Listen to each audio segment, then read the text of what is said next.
Welcome to the top 10 most pulled comic books for August 28th, 2024. I'm Mike Spider Slayer. This is Comic Book Corner 2.0. If you love me helping you make decisions on what comic books to buy and you love daily comic book content, you guys came to the right place. So hit that subscribe button whenever you get a chance. Guys, this video series is the series where I show you what people are excited about buying for this current comic book week that's about to come out. And where I get this data from, I get it from the website leagueofcomicgeeks.com. If you haven't checked it out, guys, go ahead and check it out. This is not an official sponsor. This is a site where I use every week to let myself know what comics are coming out, what I'm putting on my pull list, how much money I'm spending each week. You get to see the variants. It's a very informative site. Remember, it's not definitive sales, it's what people are putting on their pull list. So with that being said, let's get started with this week's episode. So always, before we get things started into the top 10, we have 5 books that are on the outside looking in. And this first book, I'm actually surprised it made it onto the video, but it did sneak in here. This is Aliens vs. Avengers. This is issue 1. It's a 44-page comic for the price of $8. So much money for that page count. I don't know what it is. I don't know if it's the Aliens. I don't know if it's the Avengers. I don't know if it's because of the two facing off. This book does have 3,096 pulls, written by Jonathan Hickman, and the art is done by Asad Ribic. Great team right there. I'm curious to see what this book does have to offer with that Alien franchise in there taking on the Avengers. Hopefully it's solid, but man, is there any comic book that's only 44 pages worth that $8 price tag? Our second book that's on the outside looking in goes to NYX. This is issue 2. 28 pages for the price of $4. This book has 3,330 pulls. I can't talk. There's a lot of threes there. This one is written by Jackson Lansing, Colin Kelly, and the art is done by Francisco Mortarano. Probably said that completely wrong. But anyway, when it came to NYX, I thought this was one of the weakest mutant books that came out. It's hard to even remember what was going on, but I do remember, like, you had, I think it was Ms. Marvel, and you had one of the Cuckoos wind up being friends with each other. They go to the same university, and she was trying to have her hang out. It was such a, like, forgettable book. So I honestly don't know if I'm going to pick this one up. I just feel like there is no need for Miss Marvel to be in this comic book. It should be really focused around Laura, and this book actually might be better when Laura has a more prominent role. I mean, she's all in every variant cover, so obviously that's what's helping sell these books, but story-wise, after that first one, it's like, man, why would I want to read the second? Our third book that's on the outside looking in is a pretty good book. It's Zana, Bring Down the House, issue 3 from DC Comics. It's Black Label. This is a 32-page comic for the price of $6. This book does have 3,382 pulls. The writer here is Marco Tamaki. The artist here is Javier Rodriguez. This is an interesting book about Zatanna residing in Las Vegas, doing magic in some shithole type of hotel, and she doesn't want to use her magic to the full extent. Something has gone horribly wrong, and it has to deal, I think, with the death of her father. So the first 2 issues were pretty good. The artwork definitely has its own style to it, takes it in weird places. So I definitely recommend this book. Looking forward to the next issue. We'll see what it has to offer here, guys. But again, this one is a $6 comic. Our fourth book that's on the outside looking in goes to X-Force. This is issue 2. This is a 28-page comic for the price of $4. This book has 3,564 pulls, which I think for the books that are on the outside looking in, the pull numbers are not half bad. This one is written by Jeffrey Thorne, and the art is done by Marcos 2. So when it comes to X-Force, and NYX. These are books that are only on issue 2. You would think that they would be top 5, at least top 10 material on people's pull list, getting people really excited after that first issue. And I think people did like X-Force better than NYX. There is possible potential here going forward. I'm still on the fence with this. I thought the gathering of the team in the first issue was a little wonky. There was a lot going on in that book, and it looks like Forge is leading his X-Force team to stop these types of like fractures, and now he's got to go to Wakanda. That's the next mission at hand, and it looks like you're going to get like a different guest star in every single issue. So I think it's still yet to be determined on how this series is going to turn out. Let's hope it does get better. Our final book that's on the outside looking in, and the mighty has fallen, guys. I remember when this book was like number 3, number 4, and this time it's The Flash, issue 12, not even in the top 10. This is 32 pages for the price of $4. This book does have 528 pulls. Very curious to see what the pull numbers will be once we get to the top 10 here. This book is written by Simon Spurrier. The art is done by Ramon Perez. Listen, I don't know anything what's going on in The Flash right now, and it looks like they're in the final issue of a story arc. I think people are kind of dropping this book for now until we get to the All-In DC initiative and to see if the book will get better once again. But not reading Flash. We'll see what happens when October comes around. Here we go, officially smashing our way into the top 10. No pun intended. We have the Incredible Hulk Annual. This is issue 1. This is the Infinity Watch Part 6, as Thanos and Hulk are going to be battling out with each other. I guess they're going to be fighting over the Mind Stone in this particular issue. This one is 28 pages for the price of $5. This book has 4,695 pulls. This one is written by Derek Landy, and the art is done by Jeff Shaw. So yeah, this is an annual. If you've been reading that Infinity Watch storyline, I think you'll probably enjoy this book. And you know what? It's probably pretty fun to see Hulk and Thanos battle it out with each other. It's always a lot of fun. Always nice to see this book in the top 10. Coming in at number 9, we have Void Rivals. This is issue 12. This is a 28-page comic for the price of $4.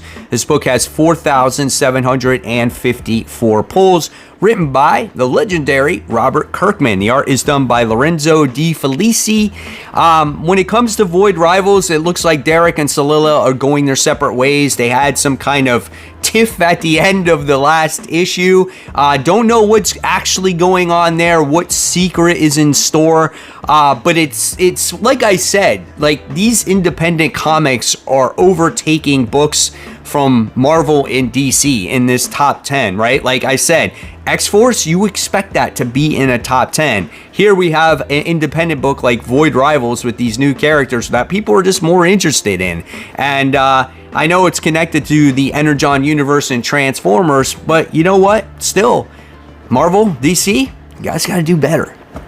Coming in at number 8, we have Green Arrow. This is issue 15, 32 pages for the price of $4. This book has 5,627 pulls. I think a lot of you guys are excited about how this whole absolute power stuff is tying into Green Arrow, and it's been a solid read. This book is written by Joshua Williamson, and the art is done by Amanake Nalhaplan. So it's cool because we get to see like Arsenal and Connor and Hawk and Red Canary and all the Arrow family trying to go to the island of Gomorrah, and it looks like they have Professor Ivo with them, and it looks like he's going to try to maybe make a dent in those Amazo robots, right? This series has been great from the very start, and I know Joshua Williamson's not going to be on it forever, but I'm enjoying it while it lasts. And again, it's a solid Green Arrow. It's a solid absolute power tie-in. This book is about up one spot from last time, and this is Fantastic Four. This is issue 24. This is grabbing the 7th spot. Legacy numbering 717, 28 pages for the price of $4. This book does have 5,779 pulls. The writer here is Ryan North, and the interior artist is Carlos Gomez. Great artist, but I think a lot of people, if they love Alex Ross, these books are like cover buys. These are works of art. So these are perfect books to display on your back wall or whatever it is. Now, who's to say what the story is like, because I haven't read it in a long time. I know some people have put it in the comments below that they've really enjoyed the story, and that's great. And it looks like that our fantastic family is dealing with another intergalactic threat. So if you're enjoying Fantastic Four, that's awesome, and enjoy those Alex Ross covers.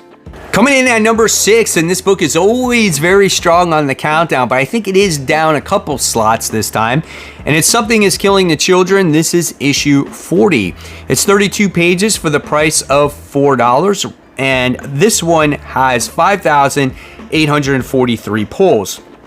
Written by James Tynion IV. The art is done by Werther Del Andrea. This is the final part of the year 1 storyline when it comes to Erica Slaughter before we get to new story arc with her, right? And I think these year 1 stories have been absolutely phenomenal because you really get to learn the character of Erica Slaughter more on the character that she became today, which is also. And this is what they consider, I guess, a milestone issue, and there's also a 5-year commemorative foil stamp variant. So that is available as well if you guys want to pick that up. But it's hard to believe that this series has been out that long, right? It seemed like yesterday issue 1 came out and this book was all the craze. I still think it's a really good read. Okay, so this goes back to what I was talking about today. In the top 5, at number 5, this is X-Men issue 3. This is Legacy numbering 303. 28 pages, $5. Seems like a lot of people are still digging X-Men after 2 issues of this series. And in fact, I think it climbed up a spot or 2 from last time. And this one has 6,726 pulls. Our writer here is Jed MacKay, and our penciler here is Ryan Stegman. Last issue, we got to see our mutants save another mutant that just got his mutant powers, right? And in this issue, we're going to learn about how the X-Men acquired their base. So if you find that interesting, you might actually like this particular comic book. So I think this book does have potential. Like I said earlier, you got to give Jed MacKay's writing a chance. He tends to be a slow starter, but as time goes along, we'll get away from all the Krakoa crap, and then we'll move on to the current story or the current era, and I think it will get better. So, like I said, give it a chance. I think this is going to be one of the standout X-Men books, and just a reminder, Ryan Stegman won't be on this book for a long time if you like his artwork. But the highest X-Men book of them all, and coming in at number 4 this week, down 1, I think, is Ultimate X-Men issue 6. This is a 28-page comic for the price of $5. This book has 7,925 pulls. A lot of you guys still show a lot of interest in this book. It's written and drawn by Peach Momoko. It's definitely a slow burn book. You're getting slowly introduced to all the characters at play on this X-Men team, okay? They have now distinguished that they are mutants and they're calling themselves X-Men. And we have cast of characters in this book like Armor, we have Storm or May Storm, we have Natsu, and we have Nico and Surge. And it looks like, I don't know, people are calling this Shadow Monster that's in this comic this version of the Shadow King. And I also heard from other commenters on YouTube, I don't know if there's an official source here, that we could get this version of Cyclops very soon, the male that's going to be on this team. So still time to tell here. This is the final issue of this first story arc, and I'm on board, guys. We're gonna see where this book goes. Coming in at number 3 goes to Saga, issue 68. This book holds strong no matter what happens. People love their Saga. This is a 32 pages for the price of $4. This book has 8,756 pulls.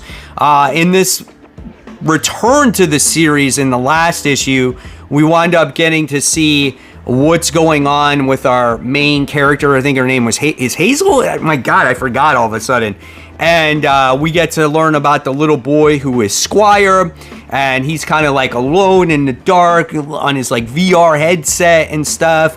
And we get to see them working this job. Like, I totally even forgot what the last issue was about. You got to see what was going on with like the will, and yeah, there was a lot of things that kind of helped you catch up on what's going on because the book took such a long hiatus once again. So if you've been into Saga and you've been reading it all this time, why not continue to read it? Hopefully you can get back into it.